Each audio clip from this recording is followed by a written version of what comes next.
Today we are going to deal with the classification in machine learning. ठीक है, तो जैसे कि हमें पता है कि classification problem supervised machine learning का टॉपिक है, एक टेक्निक है जिसमें हम चीज़ों को क्लासिफाई करते हैं। ठीक है, अब क्लासिफिकेशन दो तरीके का होता है, एक binary class classification, binary classification, और एक मल्टी क्लास क्लासिफिकेशन। ठीक, आज जो हम देखने वाले हैं दैट इज बाइनरी क्लासिफिकेशन। जैसे कि कुछ प्रॉब्लम्स होते हैं, जैसे कि कोई मेल है तो मेल में मेल सेंट और not sent, spam not spam, या फिर चीजों को क्लासिफाई करना है, मटेरियलिस्टिक चीजों को क्लासिफाई करना है, then like apple orange, purse और bag. So this comes in the classification problem in machine learning. ठीक है, इससे पहले रिग्रेशन पढ़ा था and we come to know that कि हम रिग्रेशन में एक नंबर प्रेडिक्ट करते हैं और that is number is basically is a average number. हम एक एवरेज नंबर प्रेडिक्ट करते हैं bye calculating the loss function, जो कि क्या था, मीन स्क्वायर एरर था, और मीन स्क्वायर एरर को हम ऑप्टिमाइज करते हैं यूजिंग ग्रेडियंट डिसेंट एल्गोरिथम। ठीक, इसमें और उसमें क्या बेसिक डिफरेंस है उसे हमें समझना है यहाँ पर। ठीक है, तो क्लासिफिकेशन में हम क्या कर रहे हैं, बाइनरी क्लास क्लासिफिकेशन कर रहे हैं, दो चीजों का यस और नो में हम डील करेंगे। तो यहाँ पर जो हमारा टारगेट लेवल होता है, टारगेट लेवल मतलब जिसको हम प्रेडिक्ट करना चाह रहे हैं, वो दो तरीके का होता है। तो हम उसको डिवाइड करते हैं क्लास 1 और क्लास 2 में। तो एक को मैं बोलता हूँ 1, एक को 0, और I can say that positive और नेगेटिव, या तो क्लास 1 का होगा या तो क्लास 2 का होगा। ठीक, जस्ट लाइक एप्पल और ऑरेंज को हम क्लासिफाई करना चाह रहे हैं, तो अगर मैं एप्पल को 1 बोल रहा हूँ, एप्पल को 1 कह रहा हूँ और ऑरेंज को 0 कह रहा हूँ, तो हम क्लासिफाई करना चाह रहे हैं 1 और 0 के बीच में, कि अगर हम कोई नया डेटा पॉइंट्स दें, अपने मॉडल को दें, अभी मॉडल में हम क्या फंक्शन यूज करेंगे वी विल डिस्कस लेटर, और अगर हम उससे प्रेडिक्ट करवा रहे हैं तो या तो वो क्लास 1 का होगा या तो क्लास 0 का होगा। पर एक्चुअली हम क्लासिफिकेशन करते कैसे हैं, what is the mathematical and statistical foundation behind it, इसके पीछे मैथ क्या है और इसको समझते कैसे। तो classification is all about predicting the probability, किसी भी चीज के होने की प्रोबेबिलिटी को क्लासिफिकेशन कहते हैं। ऐसा ये तुम कह सकते हो बेसिक डेफिनेशन, कि हम मॉडल क्या प्रिडिक्ट करता है, प्रोबेबिलिटी, मॉडल प्रिडिक्ट्स प्रोबेबिलिटी।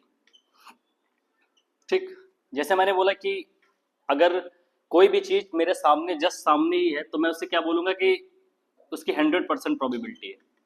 ठीक, I am very certain about that object, कोई भी ऑब्जेक्ट है, जस्ट सपोज कि वहां पे कोई बैग ही रखा हुआ है, ठीक है, तो उसकी 100% प्रोबेबिलिटी कि ये बैग है। पर इसी बैग को अगर मैं काफी डिस्टेंस दूर रख दूं जो कि मुझे क्लियरली विजिबल ना हो, तो मैं क्या कहूंगा कि मुझे ऐसा लगता है कि दिस इज अ बैग, तो मैंने क्या करा, उसी बैग की प्रोबेबिलिटी को कुछ लेस कर दिया, अराउंड 70% कर दिया, कि मुझे ऐसा लगता है कि मैक्सिमम मुझे ऐसा यही लगता है कि वो बैग ही है, तो 70% उसकी प्रोबेबिलिटी क्या है, बैग होने की प्रोबेबिलिटी।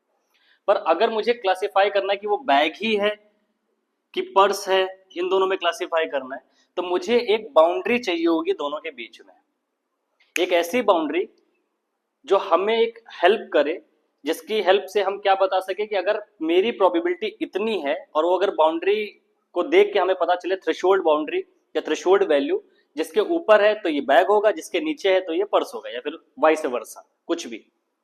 क्लियर है?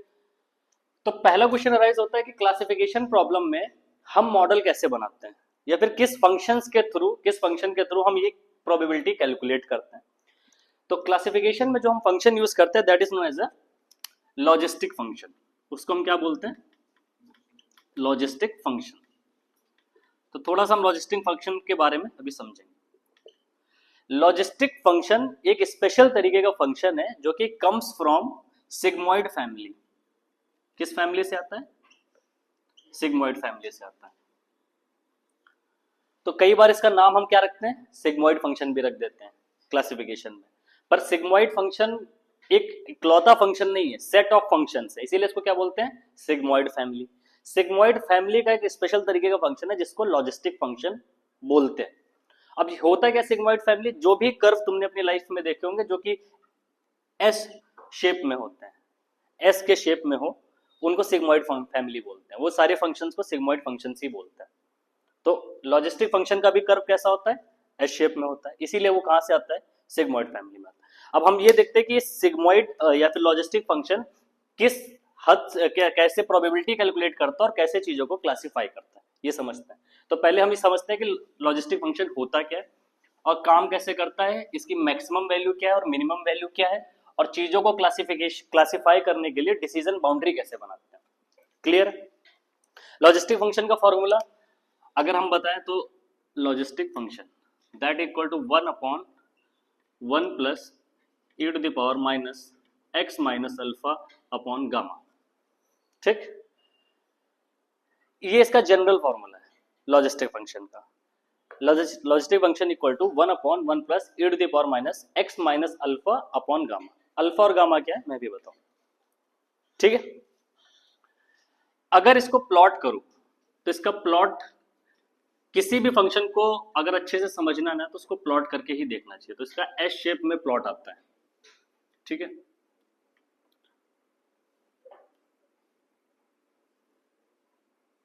ठीक है, ओके, कुछ एस शेप में इसका प्लॉट आएगा। अब इसकी मिनिमम वैल्यू क्या है और मैक्सिमम वैल्यू क्या है इसको देखते हैं।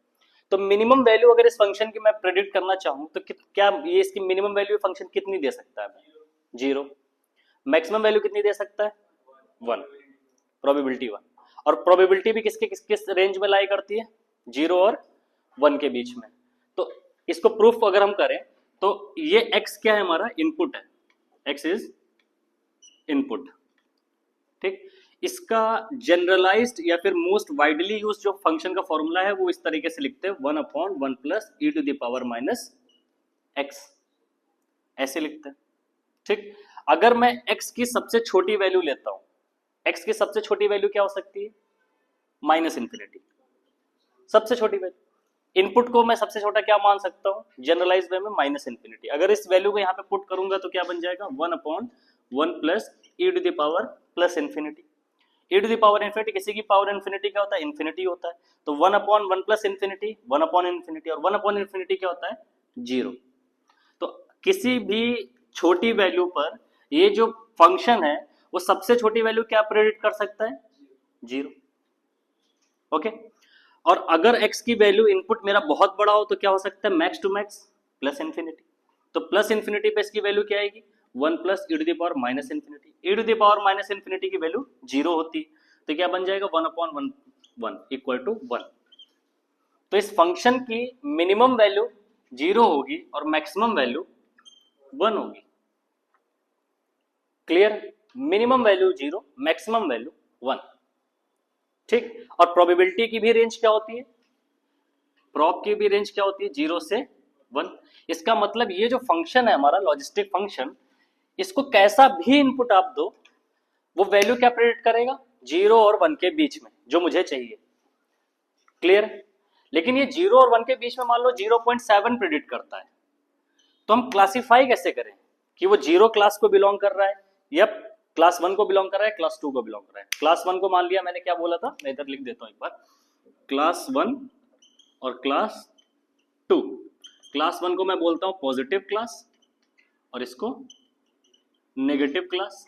क्लास 1 को मैंने बोला 1 और क्लास 2 को बोला 0। तो मुझे तो सीधा क्लासिफाई करना ना कि वो क्लास 1 को बिलोंग कर रहा है कि क्लास 0 को बिलोंग कर रहा है, सीधा बात। लेकिन फंक्शन ने मुझे क्या प्रेडिक्ट करके दिया, वैल्यू 0.7। तो मैं कैसे कहूं कि ये 0.7 किस क्लास को बिलोंग कर रहा है, इसका मतलब कोई ना तो कोई एक बाउंड्री होनी चाहिए जो कि ये डिसाइड कर सके कि इस वैल्यू पर कौन सी क्लास में वो आइटम या फिर वो प्रोडक्ट या फिर वो डेटा पॉइंट लाई करेगा। तो वो बाउंड्री कैसे निकलती है, तो अगर इस फंक्शन को ध्यान से देखो, जो जनरल फंक्शन है, अगर इनपुट की वैल्यू अल्फा के बराबर हो जाए, अगर मैं बोलूं x equal to alpha, x equal to alpha यहां पे रख के देखो तो क्या बनेगा, 1/1 plus e to the power minus alpha minus alpha upon gamma. Alpha minus alpha 0, तो 1/1 plus e to the power 0, किसी की पावर 0 क्या होता है, 1, तो it will become 1/1 plus 1 that is equal to 1/2 equal to 0.5। ये आपका x minus alpha upon gamma इस एक्सिस में होता है।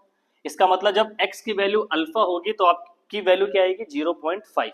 तो ये जो इंटरसेक्शन पॉइंट होता है दैट इज 0.5 और इसी इंटरसेक्शन पॉइंट को हम क्या मानते हैं, डिसीजन बाउंड्री। इसी इंटरसेक्शन पॉइंट को डिसीजन बाउंड्री मानते हैं। ये डिसीजन बाउंड्री कैसी होगी, इस तरीके की, ठीक।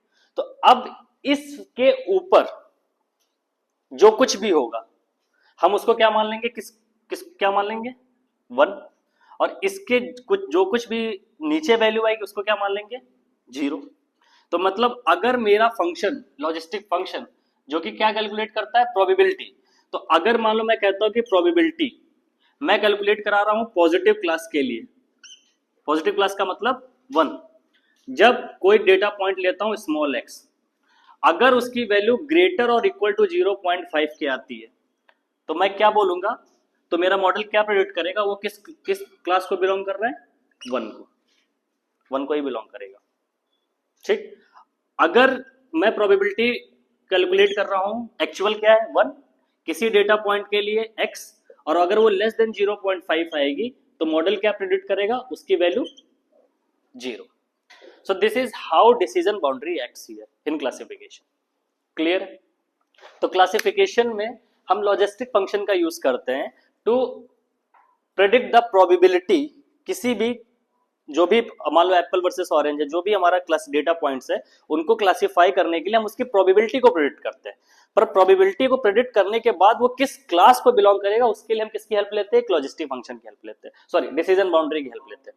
डिसीजन बाउंड्री हमें ये बताता है कि अगर इसके ऊपर वैल्यू है तो वो क्लास 1 को, इसके नीचे वैल्यू है तो क्लास 0 को बिलोंग करेगा।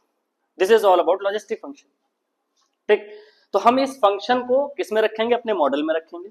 इसीलिए क्लासिफिकेशन की टेक्निक को क्या बोलते हैं, लॉजिस्टिक रिग्रेशन बोलते हैं, ठीक है।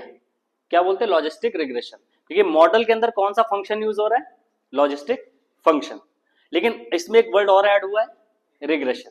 तो लॉजिस्टिक रिग्रेशन ही क्यों बोलते हैं उसे भी समझते हो, ठीक। इतना क्लियर है।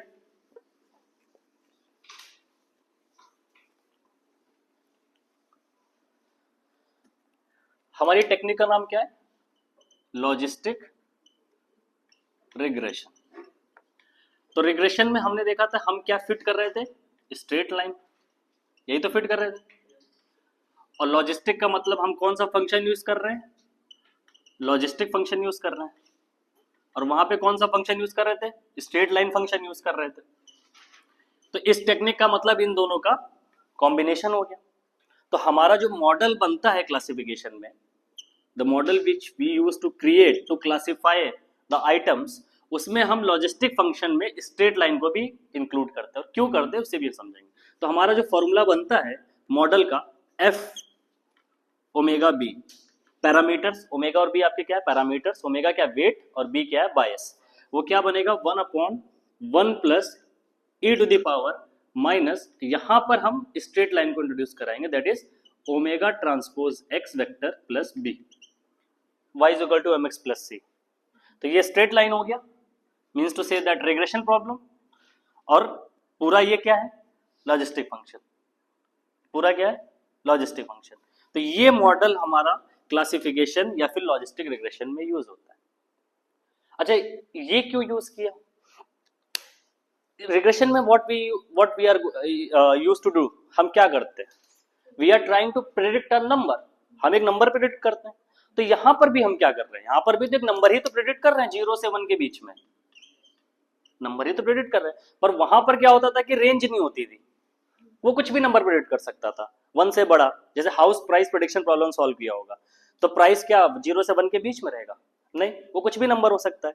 पर यहां पर हमने बस उसको क्या किया, कंस्ट्रेंट किया कि आप नंबर प्रेडिक्ट करना सिर्फ 0 से 1 के बीच में, किसकी हेल्प से, लॉजिस्टिक फंक्शन की हेल्प से। तो ये तो नंबर प्रेडिक्ट करेगा, लेकिन ये जो भी नंबर प्रेडिक्ट करेगा वो e की पावर में जाएगा, और e की पावर उसको बहुत छोटा कर देगा, इतना छोटा कर देगा कि वो वैल्यू 0 से 1 के बीच में ही रहेगी। That's why it is known as the logistic regression technique in classification. Clear है। तो हमारे पास डेटा मिल चुका है, वी हैव डेटा, हमारे पास मॉडल रेडी है, ठीक, जो किस पे काम कर रहा है, लॉजिस्टिक फंक्शन पे। पर क्या इनफ है ये, नहीं। अब क्या फंक्शन गलती नहीं करेगा, just like straight line was making mistake in linear regression, multiple regression, क्या ये फंक्शन गलती नहीं करेगा। So we have to optimize it, हमें इसे सुधारना पड़ेगा इस गलती को। तो हमें इसकी गलती को सुधारने के लिए पहले वही क्वेश्चन कि कितनी गलती करेगा, पहले तो वो निकाले कितनी गलती करेगा, फिर उस गलती को कम करें, मिनिमाइज करें। मिनिमाइज करने के लिए हमारे पास ऑप्टिमाइजेशन एल्गोरिदम है, that is known as GDA, gradient descent algorithm. उसके सेवरल टाइप्स भी हैं, लेकिन कितनी गलती करेगा ये कैलकुलेट करना है। तो how we are calculating the loss in linear regression, linear regression या फिर रिग्रेशन टेक्निक्स में हम लॉस कैसे कैलकुलेट करते थे, मीन स्क्वायर एरर निकाल के, एमएससी याद है। लॉस फंक्शन अगर याद हो तो जे ओमेगा कॉमा बी, रिग्रेशन का क्या था 1/2m summation I equal to 1 से m Y i minus Y I cap का होल स्क्वायर। एक्चुअल वैल्यू से प्रिडिक्टेड वैल्यू को माइनस करना होता था सिर्फ। तो ये मीन स्क्वायर एरर था जो कि ये बताता था लीनियर रिग्रेशन में कि कितना लॉस हुआ है, और फिर उसको कम करने के लिए हमने क्या लगाया था, जीडीए लगाया था।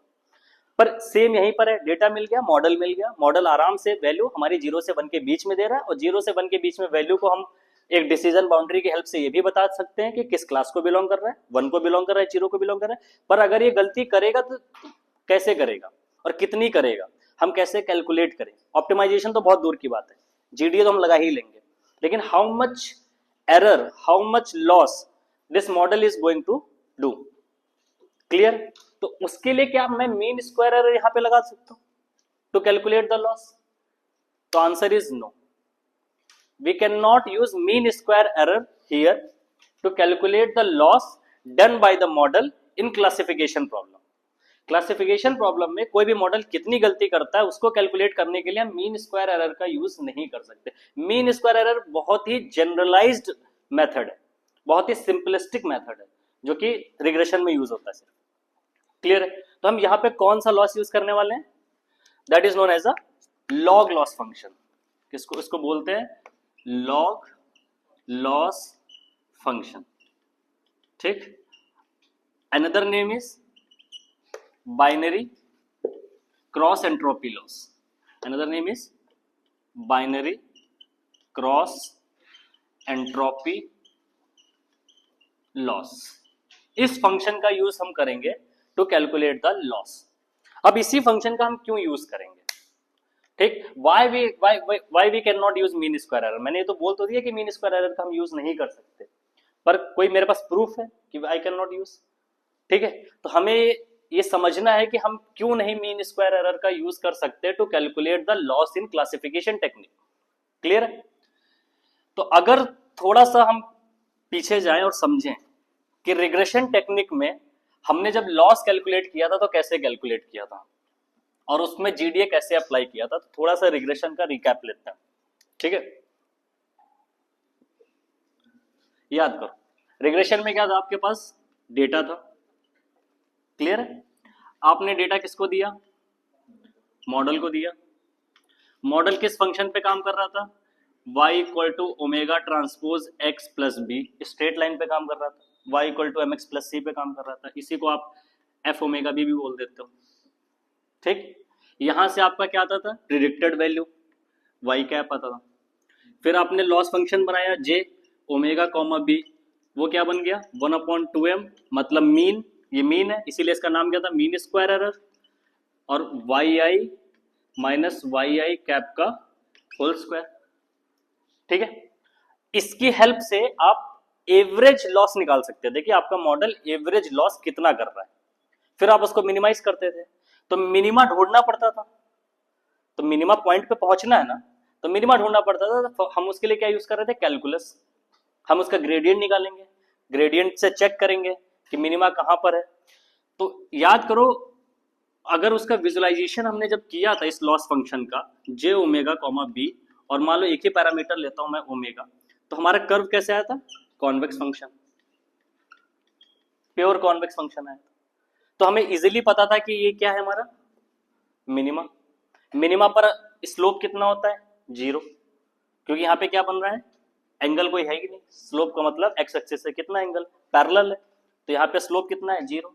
तो आप चाहे यहां से स्टार्ट करो चलना या यहां से स्टार्ट करो चलना, आप पहुंचोगे कहां पे, मिनिमा पे। अगर थोड़ा बहुत फाइन ट्यून कर दो अपने लर्निंग रेट को धीमे धीमे चलना है, तेज तेज चलना है, या ग्रेडियंट डिसेंट के इपॉक्स पे ध्यान दे दो तो आप आराम से सीधा मिनिमा पे ही जाओगे, क्योंकि एक ही बेल है, एक ही मिनिमा है, तो जाना तो वहीं पर है। पर अगर यही मीन स्क्वायर एरर मैं यूज कर रहा हूं कहां पर, अपने मॉडल पे, किसके मॉडल पे, क्लासिफिकेशन के, जो किस पे काम कर रहा है, लॉजिस्टिक फंक्शन पे, और लॉजिस्टिक फंक्शन है हमारा 1/1 plus E to the power minus omega transpose X plus B.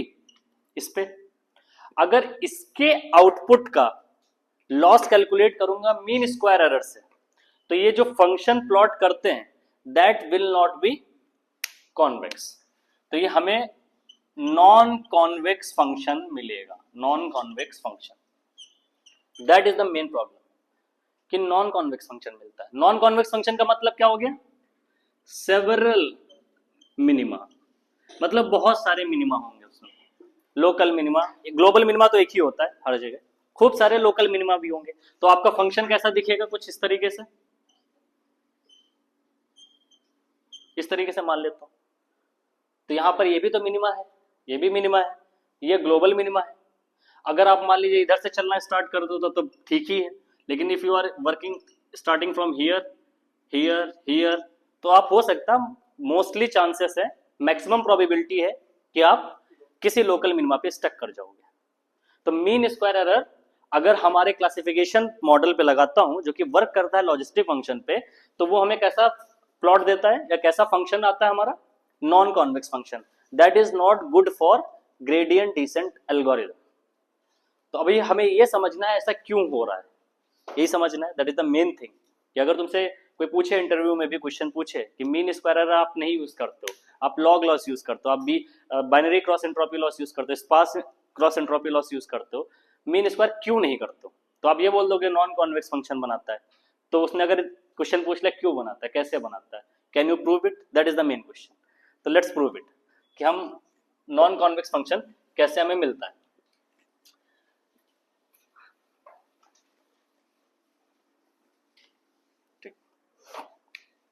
देखो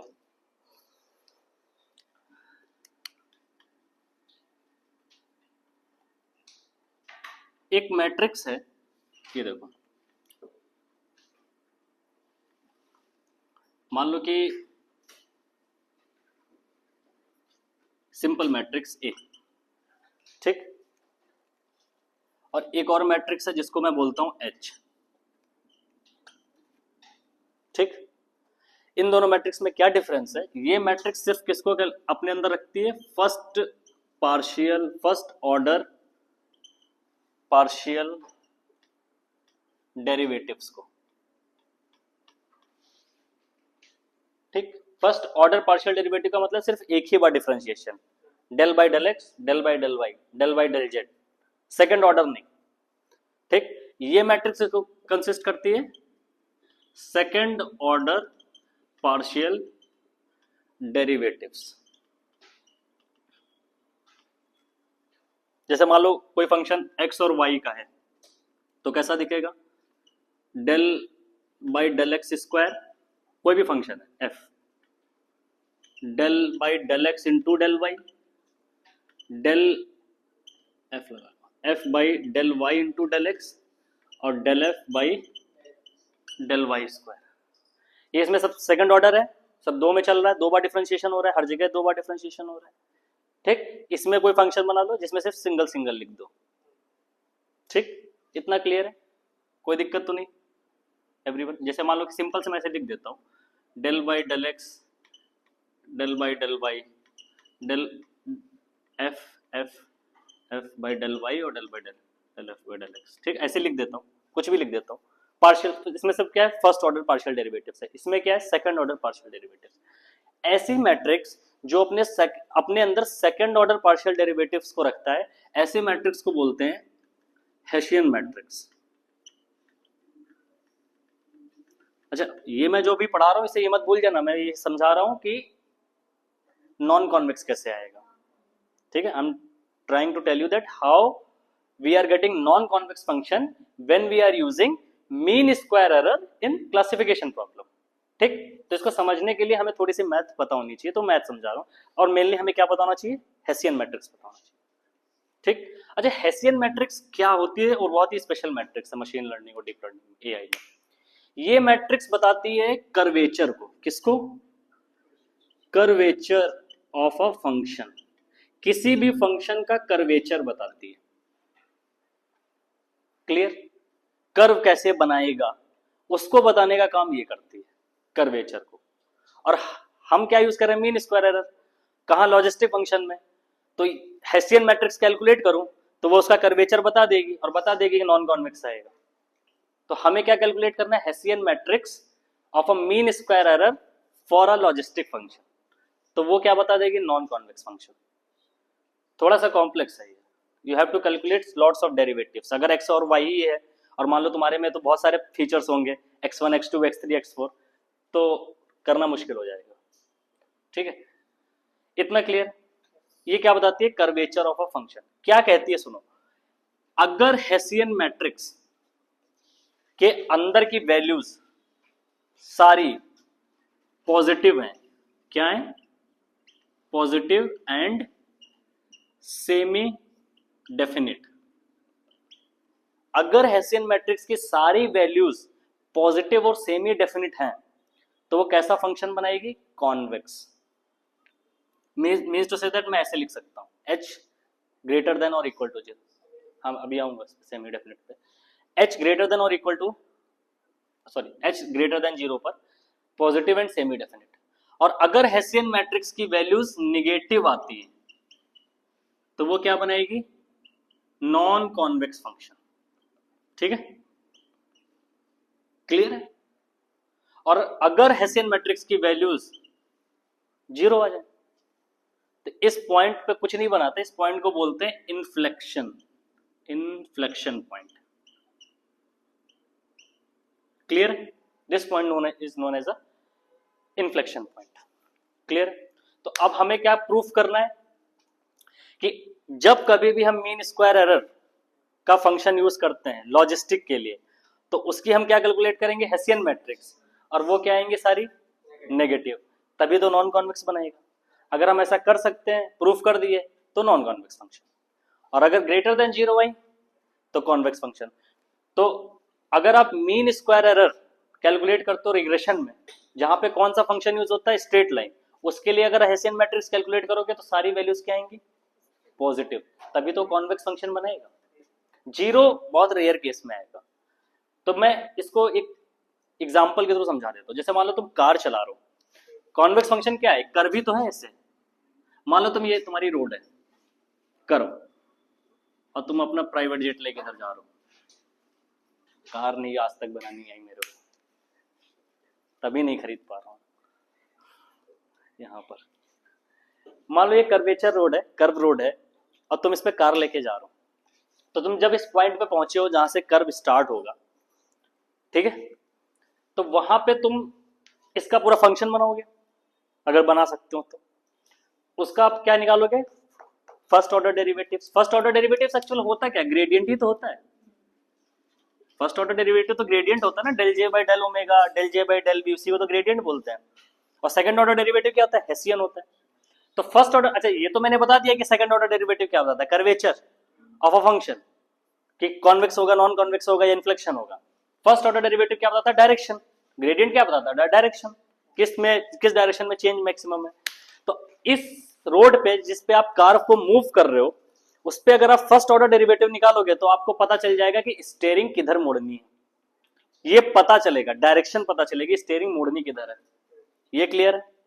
और उसी फंक्शन का जब आप सेकंड ऑर्डर डेरिवेटिव निकाल दोगे, तब आप स्टीयरिंग को एक्चुअल में मोड़ोगे, कर्व बनाओगे।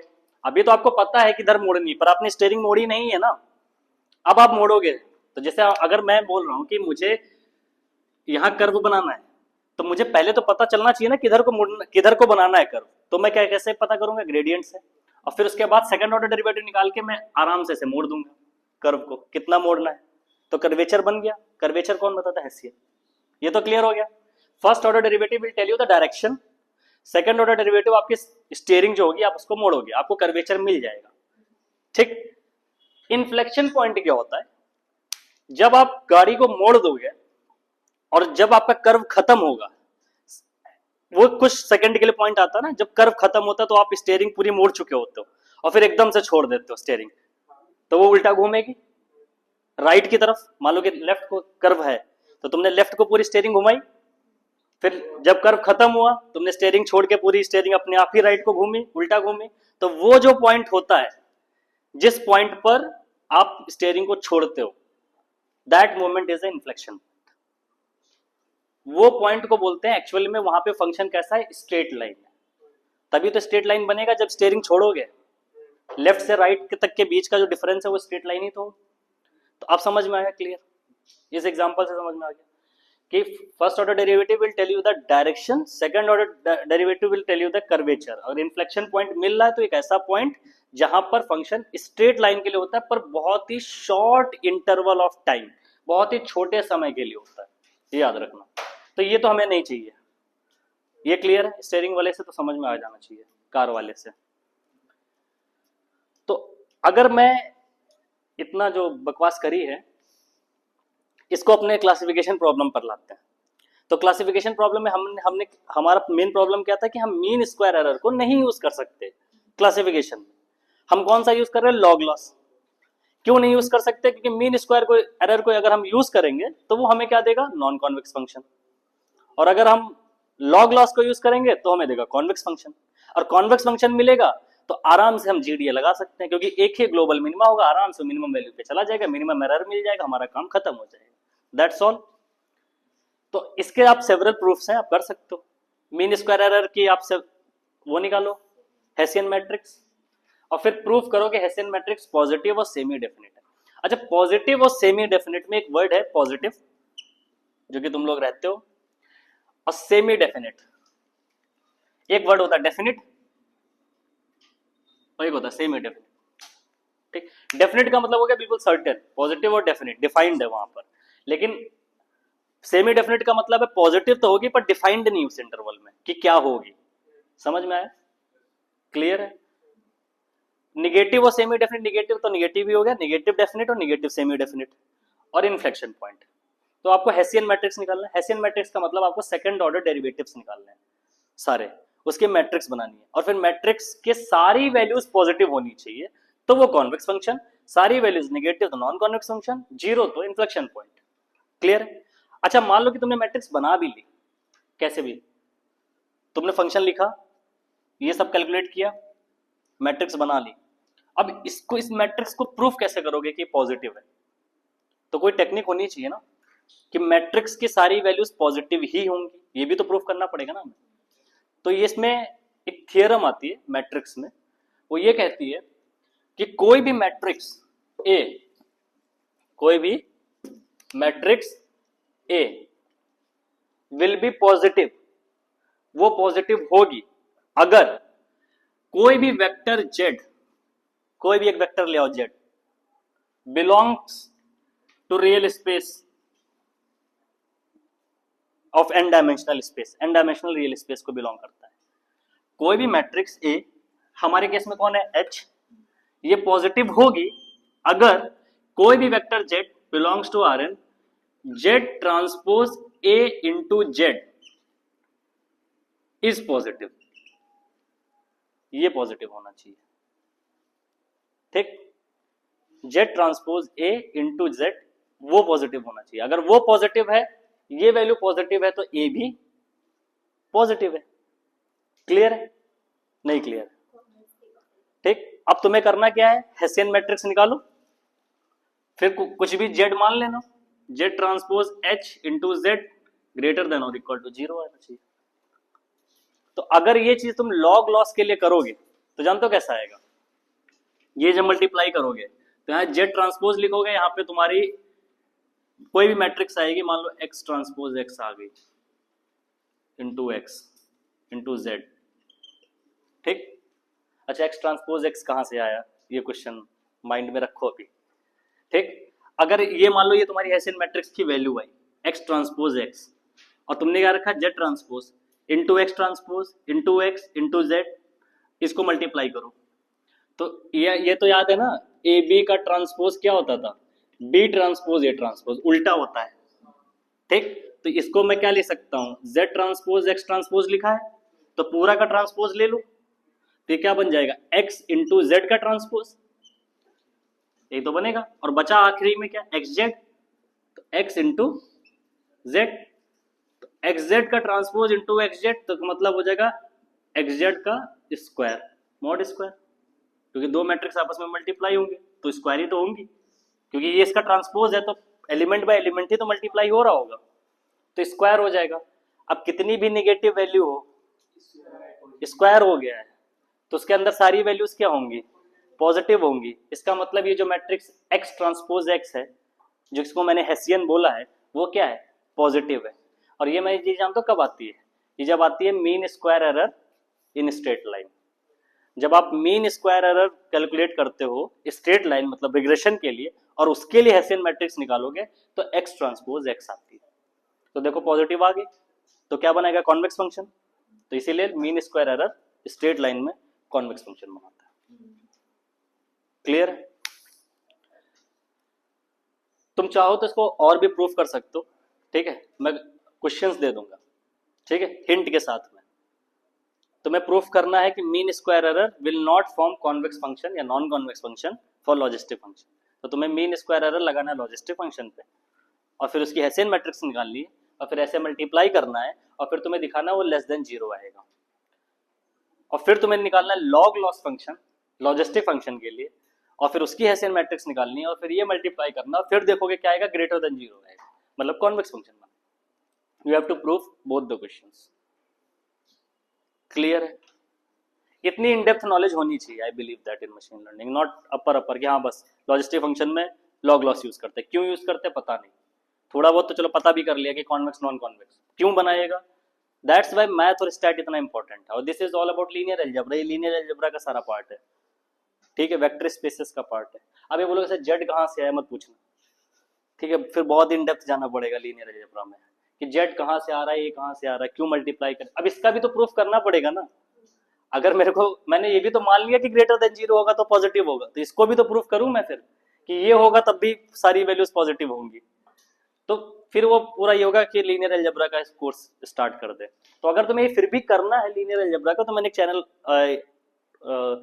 रिसोर्स शेयर किया था ना, गिलबर्ट स्ट्रैंग का, प्रोफेसर गिलबर्ट स्ट्रैंग एमआईटी के रिटायर्ड प्रोफेसर है, उनका one of the best lectures है लीनियर अलजेब्रा के यूट्यूब पर, उनको देख सकते हो, उन्होंने सब कराया हुआ है, ठीक है, वही सर। इतना क्लियर हो गया सभी को? क्लियर? तो हम क्या करने वाले हैं, डेटा मिल गया क्लासिफिकेशन प्रॉब्लम में, वी हैव अ 2 क्लासेस 0 और 1। डेटा किसको दिया, मॉडल को, मॉडल किस पे चल रहा है, लॉजिस्टिक फंक्शन पे, उसने एक वैल्यू प्रेडिक्ट कर दी, डिसीजन बाउंड्री के ऊपर आई तो 1, डिसीजन बाउंड्री के नीचे तो 0, ठीक। लॉस कैलकुलेट करेंगे लॉग लॉस से, अब लॉग लॉस लिखने वाला हूं मैं, और फिर लॉग लॉस जो भी लॉस कैलकुलेट होगा उसको हम ऑप्टिमाइज कर देंगे, कम करना है ना। पहले तो लॉग लॉस फंक्शन क्या बताता है, कितनी गलती हुई है, फिर इस गलती को कम भी तो करना पड़ेगा ना, वो कौन करेगा, जीडी, और जीडी हम पहले देख चुके हैं। क्लियर है? तो अब पहले लॉग लॉस को समझ लेते हैं, जीडी पता है, ठीक है। तो लॉग लॉस फंक्शन होता क्या है, तो लॉग लॉस फंक्शन को दो नाम है, one is log loss function and another is binary cross entropy loss, binary cross entropy loss.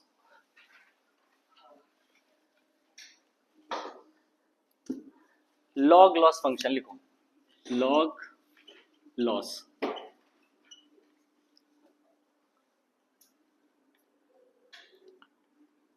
Y i minus log p i, ठीक, plus 1 minus Y I log 1 minus p i, ठीक है। पानी देना यार, क्लास हो गया मेरा, लिख लो इसे।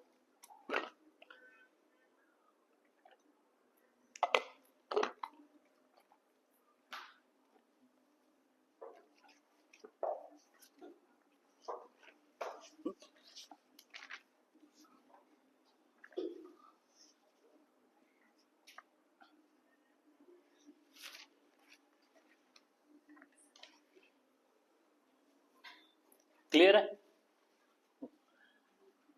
yi log pi plus 1 minus yi log, अब इसका एवरेज भी तो करना होगा ना, हमें तो एवरेज लॉस चाहिए, ठीक है? तो एवरेज लॉस करने का मतलब क्या है, total number of data points से डिवाइड कर दो। तो यहाँ पे एक फैक्टर और 1/n का आता है, n मतलब डेटा पॉइंट्स, तो -1/n, n इसीलिए मैंने बाद में लिखा है, ऐसा नहीं समझना n कहाँ से है, ये तो लॉस बताएगा हर डेटा पॉइंट का, लेकिन सबका एवरेज करूंगा तभी तो एवरेज लॉस मिलेगा, तो सारे डेटा पॉइंट से डिवाइड कर दो तो एवरेज लॉस हो जाएगा। yi क्या है, एक्चुअल, और pi मतलब तुमने जो प्रोबेबिलिटी प्रेडिक्ट करी है, प्रेडिक्टेड प्रोबेबिलिटी, अभी समझ में आया? Predicted probability, clear? मतलब yi 1 था, तुम्हारी प्रेडिक्टेड प्रोबेबिलिटी 0.7 आई, तो 0.7 आई, इसका मतलब तुमने डिसीजन बाउंड्री के हिसाब से देख के क्या बोल दिया, उसको 1 ही बोल दिया, क्योंकि 0.5 से बड़ी थी, तो वो प्रेडिक्टेड प्रोबेबिलिटी हो गई 0.7, 1 minus Y I log 1 minus P. Clear? Done? This is log loss. अब इसमें कुछ केसेस हमें समझना है। केस 1, मान लो कि एक्चुअल वैल्यू क्या थी, 1, ठीक है? एक्चुअल वैल्यू क्या है, 1, और प्रेडिक्टेड वैल्यू है 0, जस्ट अपोजिट, ठीक? तो अगर इस चीज को मैं यहां पुट करूं, वैल्यूज को रखूं वहां पे, 1/1 को हटा दो, एक बार को माइनस रखो सिर्फ, ठीक? तो क्या आएगा, yi का मतलब 1 log 0 plus 1 minus 1 log 1 minus 0, ये आएगा।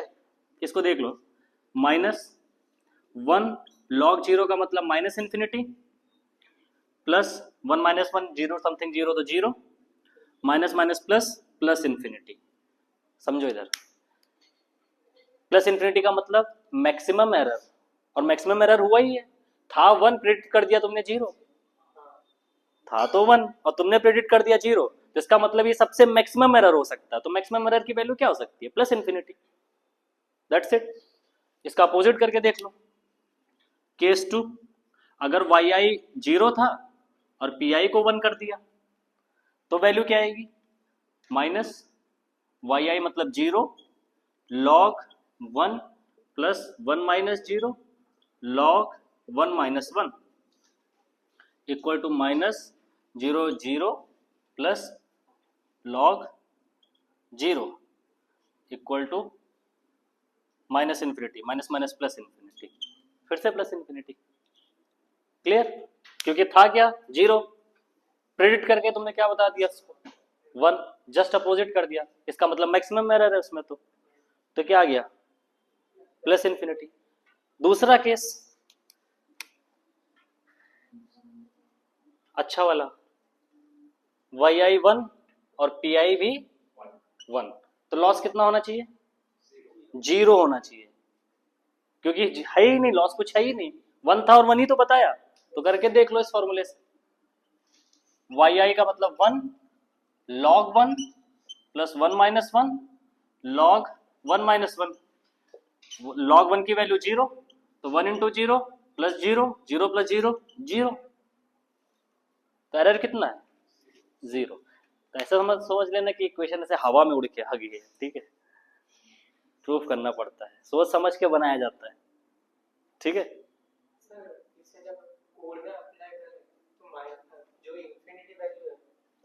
नहीं, वो तो फिर जनरल, वो तो डेटा पॉइंट्स पे जाएगा, ठीक है? अब हमने क्या रखा है, पी 0, पर हमारा मॉडल पी 0 प्रेडिक्ट ही नहीं करेगा ना, हमारा मॉडल तो प्रोबेबिलिटी प्रेडिक्ट करेगा, वो 0.2 0.1 0.5 इस तरीके से प्रेडिक्ट करेगा, तो हम यहाँ तक तो पहुंचेंगे ही नहीं, हमारी तो कुछ रिस्पेक्टिव वैल्यू आएगी। क्लियर? ये समझ गए? इसी का और अपोजिट कर लो, yi 0 pi 0, सेम सेम, तब भी लॉग क्या आएगा, 0, तब भी लॉग 0 आएगा। Clear? That's why we are using log loss function, इसी को बोलते हैं बाइनरी क्रॉस एंट्रोपी लॉस। अच्छा, बाइनरी क्रॉस एंट्रोपी लॉस में एंट्रोपी क्या है, ये सब आगे डिस्कस करेंगे कभी, ठीक है?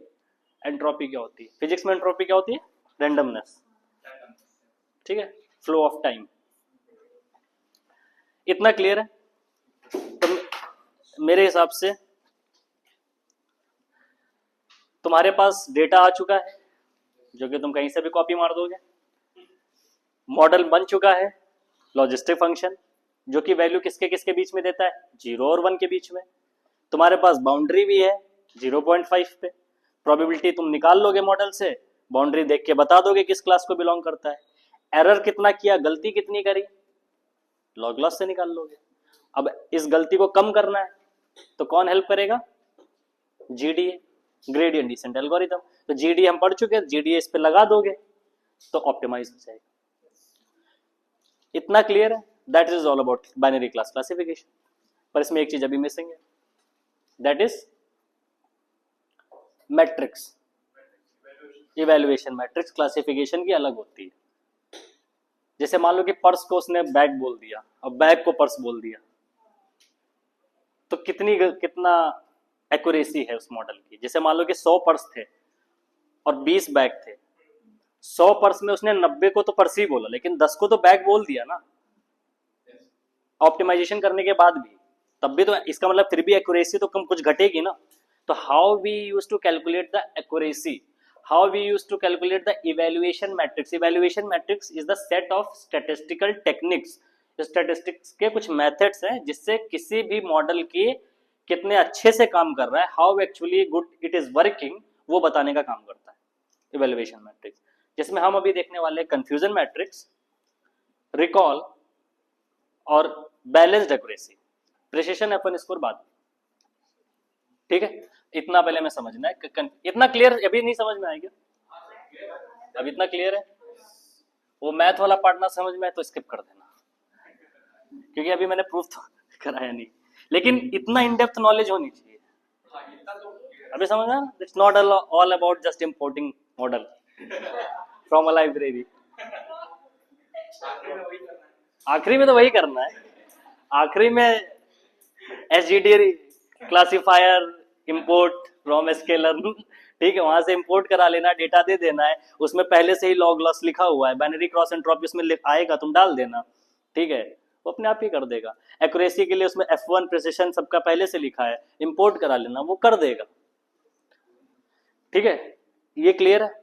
लेकिन इससे देखो ये क्यों कराया जाता है, क्योंकि ये तुम कर लोगे ना तो कंपनी में जब तुम काम करने जाओगे तो तुम्हें आइडिया रहता है कि हाँ ऐसे करना होता है, लेकिन कंपनी में आता है रियल वर्ल्ड डेटा, ठीक है। अब रियल वर्ल्ड डेटा कैसे फ्लक्चुएट कर रहा है, कितना सेंसिटिव है, कितना स्पेसिफिसिटी है उसमें, क्या है, कैसे है, उसके हिसाब से हो सकता है तुम्हें अपने मॉडल में कुछ चेंजेस करने पड़े। तो मॉडल में तो तभी तुम चेंज कर पाओगे जब तुम मॉडल को, जैसे मान लो कार में के इंजन में तभी तुम बदल पाओगे जब तुम्हें पता होगा ना कार का इंजन कैसे बना और कैसे काम कर रहा है। ऐसा थोड़ी निकाल के रख दिया कुछ दूसरा और चला दिया और फिर एक्यूरेसी आ रही 100%, ऐसा नहीं हो सकता। क्लियर है? so that's why you should know the statistical और mathematics behind it. okay? तो इवैल्यूएशन मैट्रिक्स की बात करते हैं और फिर हम अगले क्लास में we will do the practical part of classification, coding, ठीक है, we will do some projects, evaluation matrix. अच्छा, तो इवैल्यूएशन मैट्रिक्स में जो सबसे पहले हमें समझना है दैट इज कंफ्यूजन मैट्रिक्स।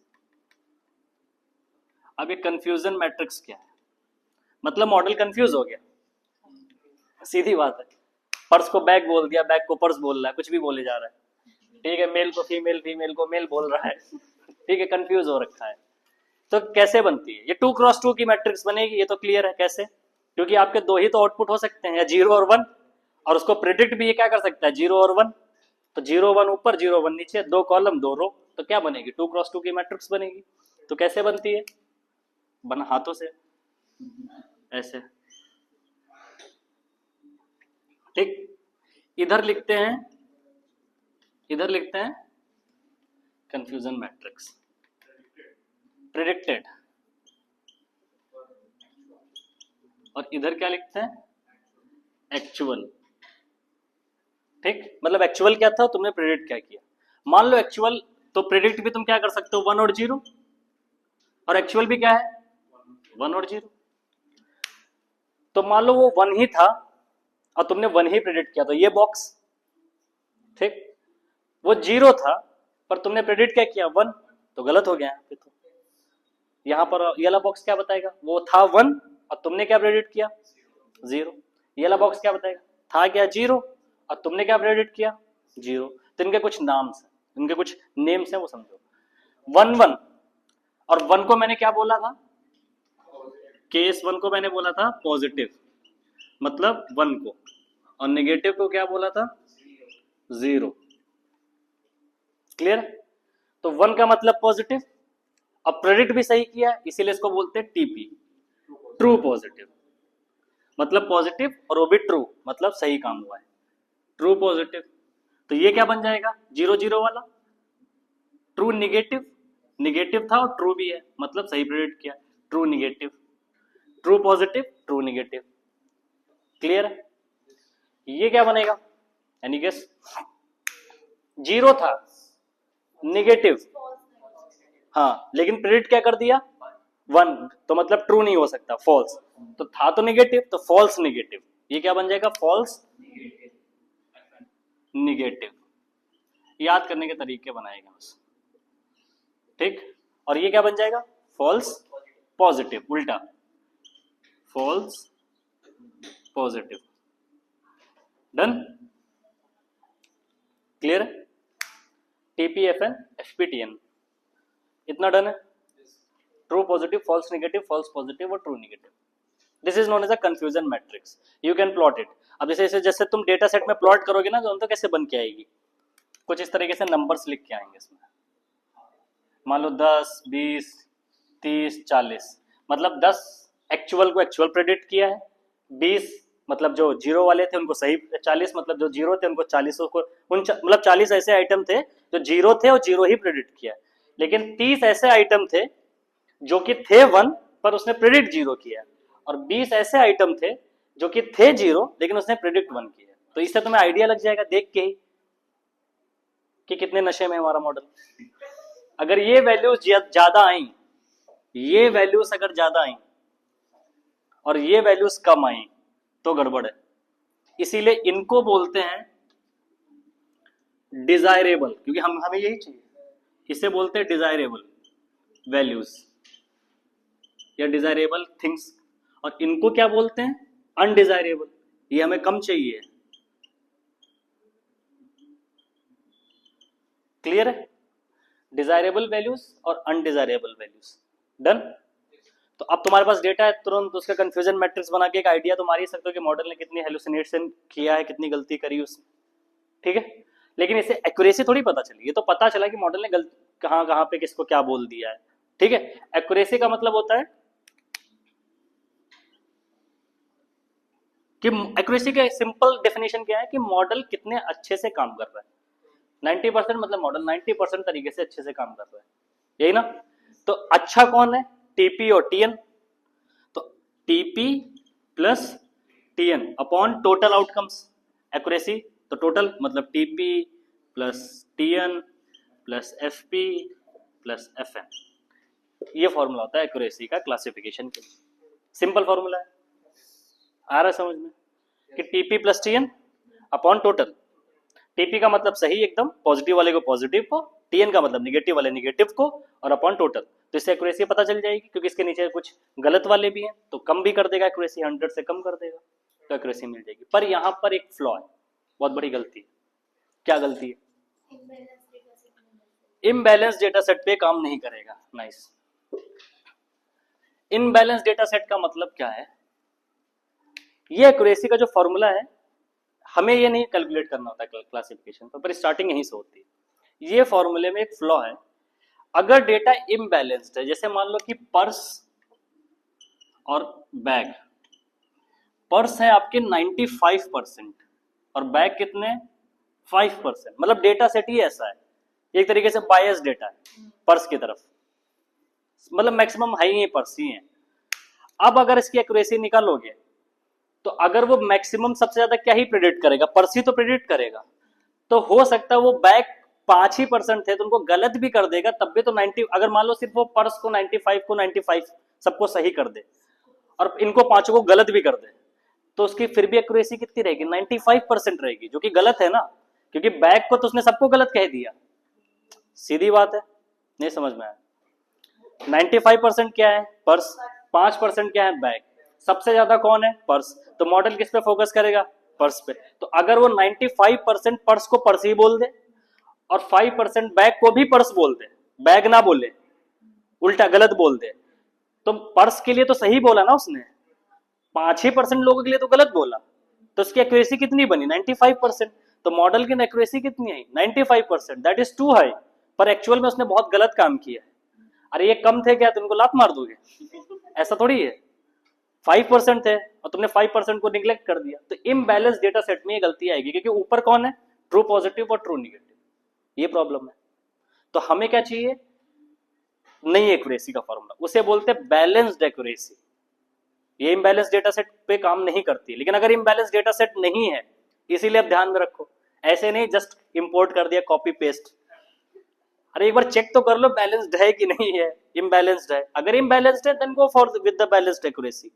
अगर नहीं इम्बैलेंस्ड है, 50-50% है, 60-40 है, तो कोई दिक्कत नहीं है, तो आप यही निकालो, चलेगा। सबसे अच्छा फॉर्मूला यही है। लेकिन अब हमें क्या चाहिए? बैलेंस्ड एक्यूरेसी चाहिए। तो बैलेंस्ड एक्यूरेसी का मतलब हो गया कि कितने पॉजिटिव को पॉजिटिव बोला प्लस कितने निगेटिव को निगेटिव बोला, दोनों को अलग अलग। इसमें क्या दोनों को साथ में है, इसमें तो दोनों को साथ में है, और यहां तो गलती हो रही है। क्यों? क्योंकि वो निगेटिव वालों को नेग्लेक्ट मारे दे रहा है, निगेटिव्स को नेग्लेक्ट कर रहा है वो। लेकिन हमें क्या चाहिए? निगेटिव्स को नेग्लेक्ट ना करें इम्बैलेंस डेटा सेट में। इससे अच्छा काम ये करते हैं कि पॉजिटिव का अलग निकाल लेते हैं एक्यूरेसी और निगेटिव भी अलग निकाल लेते हैं, और फिर दोनों को जोड़ देते हैं, तो हमारी अच्छी एक्यूरेसी होगी। That is known as a balanced accuracy.